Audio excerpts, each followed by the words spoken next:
handling's great. Hey everyone, it's Ben Hardy here, and in today's video, I'm going to be reviewing a 2022 Subaru Crosstrek Limited. First and foremost though, a huge shout out and thank you to the Brent Brown Toyota here in Orem, Utah for giving me some time with this Crosstrek. They have this Crosstrek available for sale if you're interested. I'm going to include a link to their inventory in the description down below. They also sell the new Toyota product as well. And then on a side note, if you want to save time and money the next time you purchase a car, link to my car buying guide in the description down below. Let's get into it.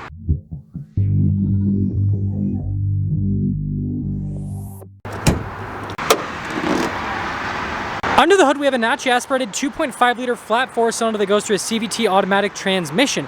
Power outputs are 182 horsepower and then 176 pound-feet of torque. Now let's go over the front end of the Crosstrek Limited. So first off, what you guys will notice is we have these distinctive body lines on either side of the hood. Now the white paint on this particular Crosstrek does hide it quite a bit. Now we have the new updated headlights, which I think look fantastic with those daytime running lights. Fog lights down below, and then you have Subaru's signature front grille, the Subaru logo there in the center. And then notice here, kind of the material use there. And the reason they do the bumper that way is because they expect people to do some off-roading and adventuring with this vehicle. Adventuring, is that even a word? Anyways, so they have the material like that so that it's more durable and cheaper to replace. There's the front end. Coming around the side here, we've got two 25mm tires wrapped around 18-inch wheels in the front and over in the rear as well. And then you guys can see from a design perspective on the wheels, you've got the silver on the top, and then it's kind of like darker in coloration below that. Definitely pretty intricate. And then here's a quick look at the suspension. And then you guys can see here with the fender flare how that matches the front bumper situation in terms of material use, and then also the bodywork there on the side. And if we take a few steps back, you guys can see the full side view. Just like other Subaru models, it does have Subaru's symmetrical all-wheel drive system. So here's our key fob. We have our lock function or unlock function, and then the opening here for the rear. Now this basically just unlocks the rear hatch, and that is because, well, it's hydraulics. You do have to lift it up yourself. It is not power. Anyways, popping inside here, we've got the cargo cover here in the back, and then notice we've got our rubber Subaru floor mat. And then underneath there, we have this little tab that we can pull up. Spare tire. So quite a bit happening there, and overall storage space is really solid for a lifted hatchback thingy, whatever you want to call it. Anyways, boom. Now let's finish things up with the rest of the rear. So you guys can see here with the taillight design, super distinctive for the Crosstrek and the Impreza as well. And then you can see you've got our symmetrical all-wheel drive badge, Crosstrek there on the other side. And then notice here, on the side of the bumper, this is, again, supposed to be for protection purposes. Parking sensors there on the rest of the rear. And there you go. Now here is the door panel in the rear. You guys can see here with the padding how it's perforated, and then notice the padding and stitching down below that. And then look at this trim that goes across. That looks really nice. And then here are the seats, so you guys can see again. Notice the stitching perforations there in the center. I love the coloration. I think it looks fantastic. And then popping in, woo! Yeah, really spacious back here. Notice we have a storage pocket on this side, but not on this side. Interesting choice, Subaru. Anyways, you guys can see here with this center, if you kind of dig your hands in, you can pull out the cup holder armrest, and let's head to the front. Now here's the front door panel. You guys can see again here how it's perforated, and then notice the padding and stitching down below, and then you can see again with the carbon fiber print. Quick look at the mirrors. Notice the front two windows are automatic. And, well, here's the front seat. Again, notice here with the stitching, you can see perforated all down the center portion. Power adjustments there on the side. Then here's the pedal layout down below. And then you guys can see here at the blind spot, we've got the auto stop start to turn that off, stability control as well. Steering wheel is manually adjustable. Let's pop in.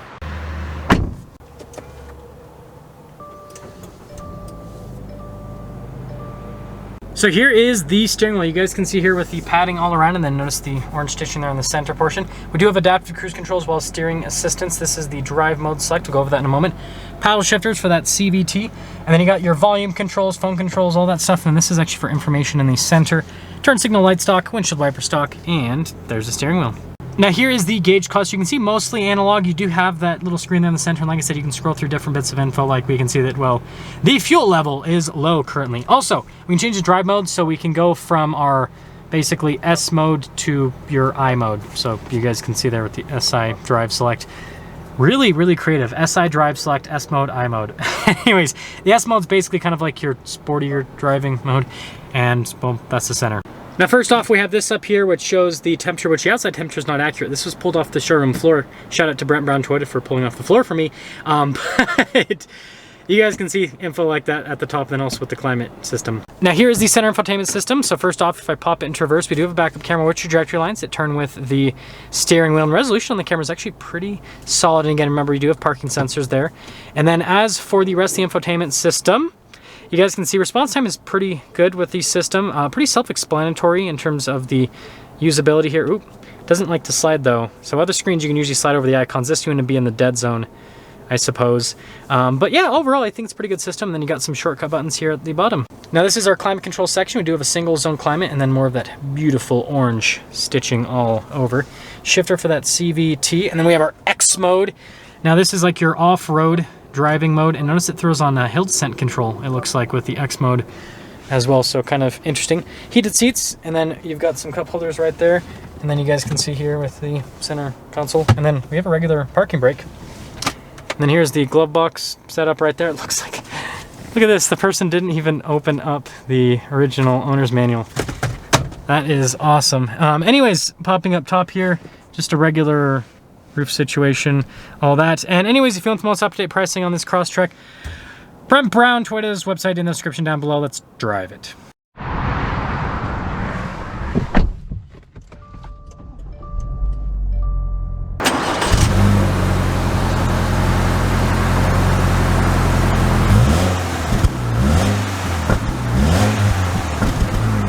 Let's talk about visibility before we set off. Here's your visibility of the hood, both of the mirrors. Run through the rest of the rear, and let's set off. So, setting off here in the Crosstrek Limited, and it's actually been quite some time since I have reviewed a Subaru Crosstrek, and if you guys are wondering why, it's because one of the Subaru dealerships here in Utah got sold to another dealership group, and so kind of waiting for that whole process to end before we can start filming again. But that's not the point of this video. The point of this video is this Crosstrek Limited and the fact that this has more power, right? Instead of having the dinky little 2-liter, it's got a big beefy 2.5 liter, and so we'll see if that makes it so that this performs at a, you know, better rate compared to a regular Crosstrek. So first off, feels pretty good initially getting up. Now you guys gotta remember, we're at about 4,500 feet elevation, so naturally aspirated engines definitely do get impacted quite a bit at this elevation in terms of the power loss that they experience. But I will say this, so far again, feels pretty good. Really smooth. That's one of the things that I love about Subarus, is it doesn't seem to matter. And I'm still sitting way too high. Oh, I can't go any lower, so I guess I'll go back. Anyways, maybe if I like lean the seat back. There we go. That's still not great. They're all smooth from a ride quality perspective, and the seat comfort is actually pretty good. The seat just feels like, I'm not super tall, I'm like just slightly above average height, and I don't know, I feel like I'm sitting up like too high. Like I feel like I'd want to go a little bit lower. It's kind of strange for me. But yeah, super smooth from a ride quality perspective, and you know, pretty much every single Subaru gets great fuel economy as well. That's kind of the catch-22 with the Subarus, because you guys will see with a full-blown acceleration, you'll see, we'll just say that. You know, other stuff with the Crosstrek, I think it looks good on the outside. I think they did a good job with the new styling. It definitely looks a lot more modern, that is for sure. And yeah, it definitely does have that lifted kind of like station wagon type appearance. And it seems like that's Subaru's calling them whatever crossovers now, but it's kind of the look that they have been going for.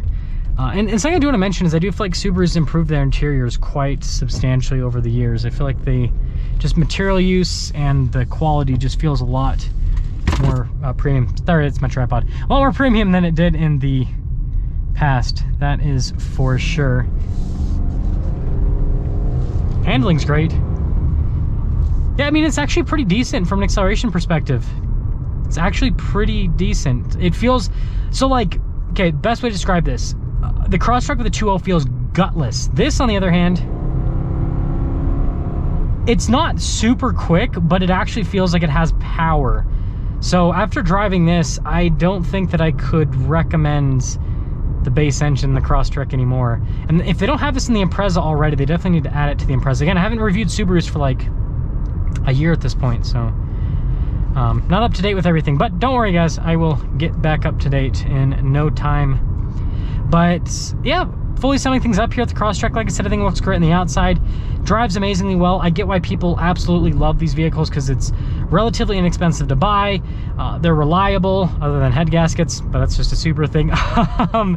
And it's just a nice vehicle. Like, just the price point that this is at and everything that it has, the all-wheel drive and everything, it's a nice vehicle. So yeah, I definitely like the new Crosstrek, and I guess the biggest takeaway from this video is get the 2.5 because it, you know, still gets good gas mileage, but it has the power that the Crosstrek needs, especially considering the fact that this is kind of lifted, you know, obviously compared to an Impreza.